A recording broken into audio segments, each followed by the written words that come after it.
I am originally from Alaska. Yep, I moved to Portland a few years ago. It's kind of weird being in America now. Big change. I do miss Alaska sometimes.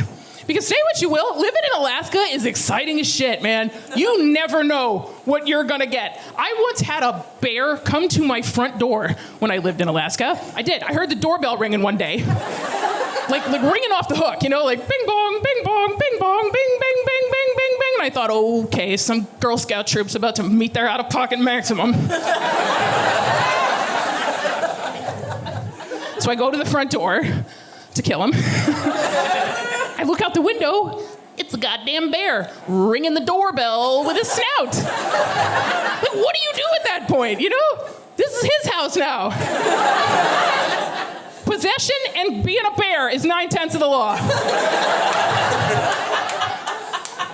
That's how crazy it is up there. You don't even have to go out into the woods to die in the wilderness. They are coming to you. Coming to the front door. Goddamn, Amazon Prime. I'm Jewish.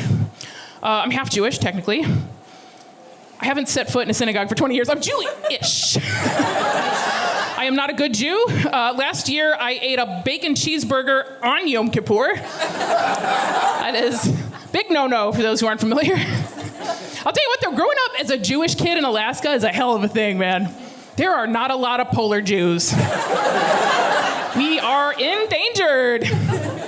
And where I lived, there was one synagogue, and it was run by this like Orthodox Jewish family who were, you know, sent to Alaska like missionaries to set up like a northern Jewish outpost. And they ran the synagogue out of their house, you know, just like out of the basement, like a tech startup. And I went there as a kid, and I didn't know anything about anything, you know, so I was all excited to learn about all the traditions and the holidays and everything.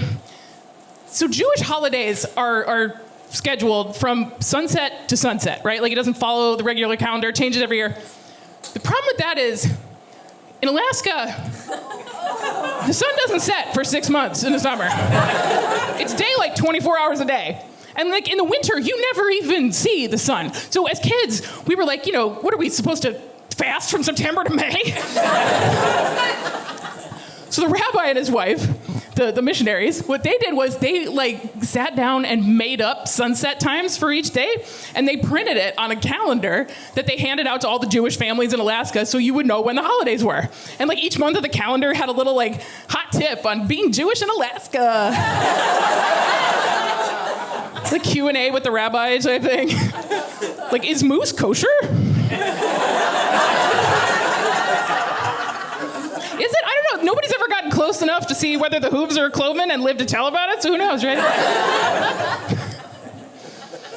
I gotta tell you guys something. I need to talk about this. I had an experience. I went out to eat for the first time in a very long time. Fancy place. I don't know if you guys can afford it. Taco Bell drive-thru. Anybody been there? I went to the Taco Bell drive-thru and I ordered a quesarito. For those who have not had the pleasure, a quesarito is a Taco Bell menu item that is a hybrid of a quesadilla and a burrito. And when I ordered the quesarito, the girl working the counter said, "I'm sorry, you can only order that item through the app." And when I regained consciousness, I looked out the window, I saw the sign, I checked with her, this is a Taco Bell, correct?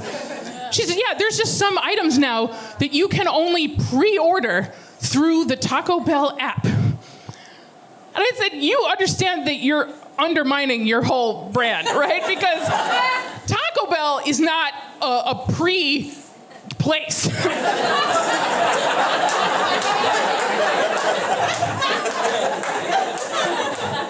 If you are prearranging anything to do with Taco Bell, call your therapist.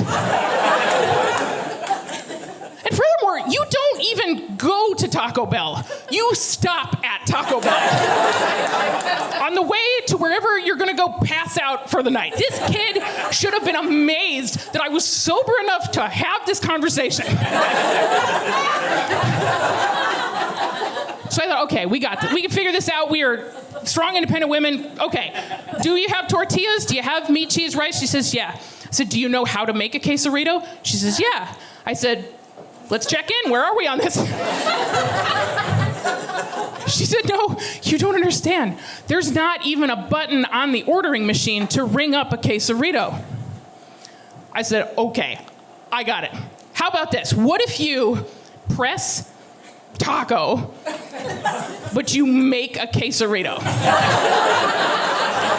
No one will ever know. You can pocket the difference. How about that? She said, no, I can't. You don't understand. I did not win this argument, people. I didn't. I just want you to know, in case any of you are going out celebrating, know before you go, that Taco Bell is apparently requiring reservations